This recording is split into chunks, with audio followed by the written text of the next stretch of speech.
You made it back here for the last of the book of Daniel here for the Daily Bread Bible Study, day 256 for Saturday, September 12th, 2020, focusing on Daniel chapters 9 through 12. In Daniel chapter 9, we begin in verse 1. In the first year of Darius, son of Ahasuerus, by birth a Mede, who became king over the realm of the Chaldeans. In the first year of his reign, I, Daniel, perceived in the books the number of years that, according to the word of the Lord to the prophet Jeremiah, must be fulfilled for the devastation of Jerusalem, namely 70 years. Daniel's vision is lining up with that of the prophet Jeremiah's. They were speaking about a very similar time and place. Ezekiel and Isaiah are also books that are very close in this time period as well.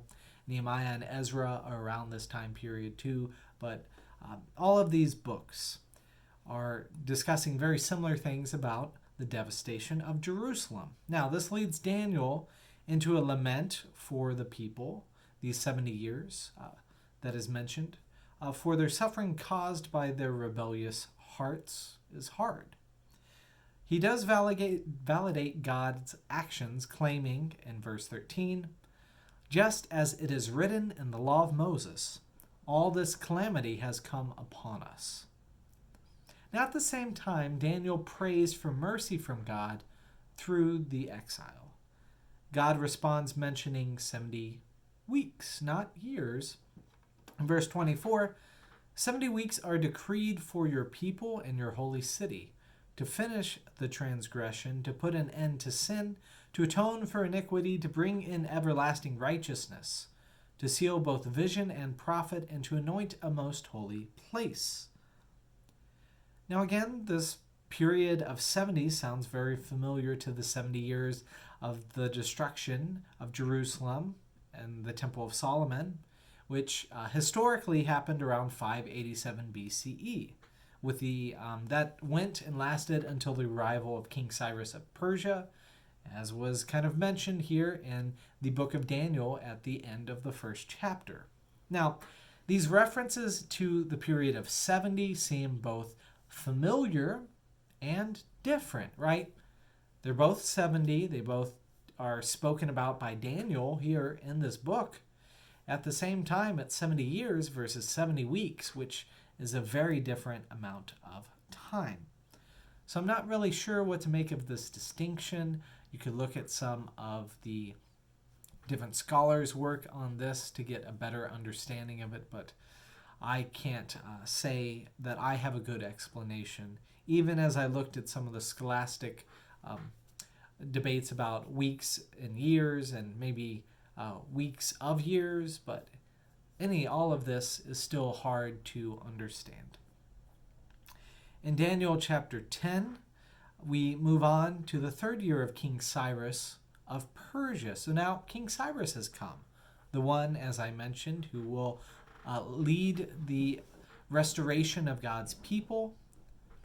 Daniel receives another vision while he is standing by the Tigris River, and though he is in a crowd, only Daniel sees the vision from this glowing entity. In Daniel 10:13, it says, the glowing individual says, the prince of the kingdom of Persia opposed me 21 days. So Michael, one of the chief princes, came to help me, and I left him there with the prince of the kingdom of Persia.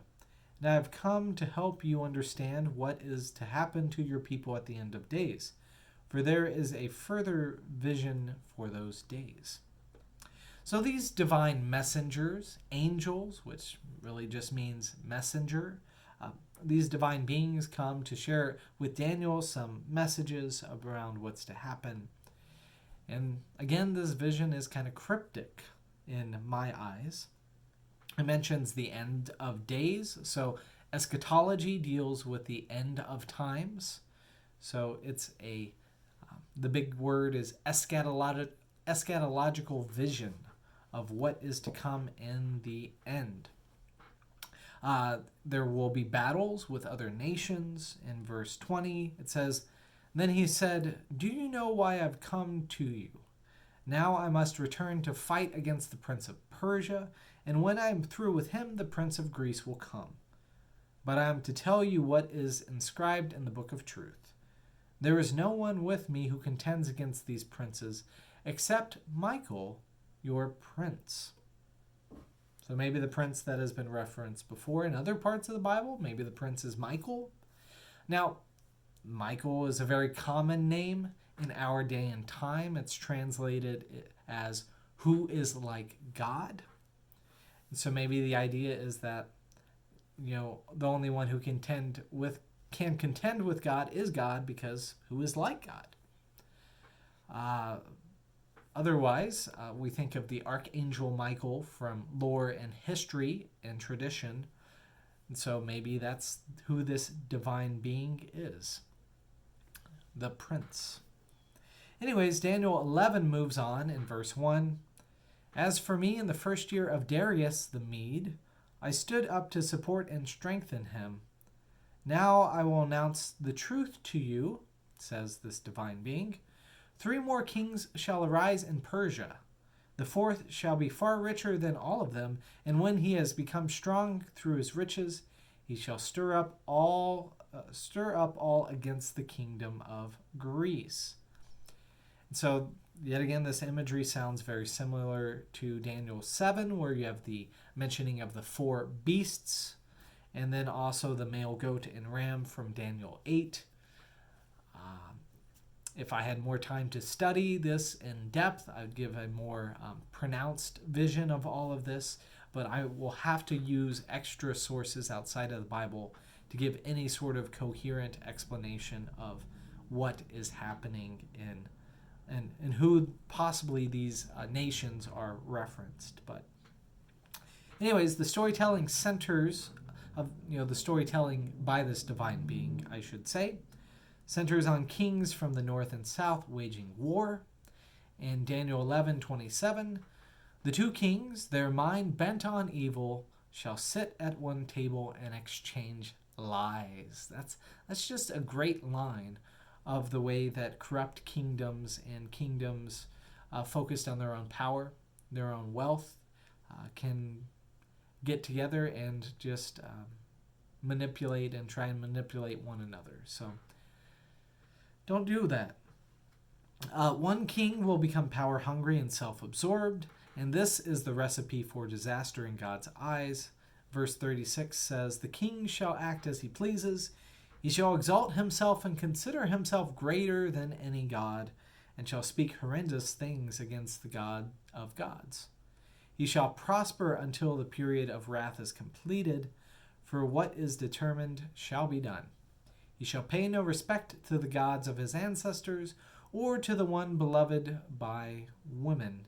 He shall pay no respect to any other god, for he shall consider himself greater than all." So this arrogance of the king, and also these words that follow, kind of are reminiscent of Jeremiah and Ezekiel, their warnings, and also specifically we have discussion of Edom, Moab, and the Ammonites that was referenced in the the judgment of the nations there in Jeremiah 46 and Ezekiel 24. So in Daniel 11:41, "Edom and Moab and part of the Ammonites shall escape from his power. He shall stretch out his hand against the countries, and the land of Egypt shall not escape." So all of this foretold destruction applying not just to Jerusalem, but to the nations around. In Daniel chapter 12, the last chapter for today, "The war will wage until Michael, the great prince, shall come." Starting in verse 1, "At that time your people shall be delivered, everyone who is found written in the book of life. Many of those who will sleep in the dust of the earth shall awake, some to everlasting life, and some to shame and everlasting contempt. Those who are wise shall shine like the brightness of the sky, and those who lead many to righteousness like the stars forever and ever. But you, Daniel, keep the word secret and the book sealed until the time of the end. So Daniel wants to know all about these things, all about what's going to happen in the end, but is told that the timing will remain a secret.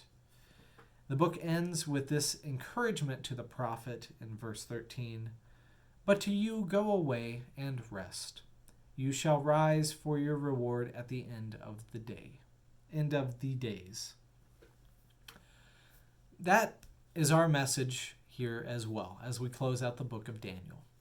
At the beginning of Daniel, we saw the comical kind of exchanges with these corrupt kings and the way that God's deliverance happened and provided for all of God's people. So that way they were kept safe, they were kept from harm, even in the midst of fires and dens of lions.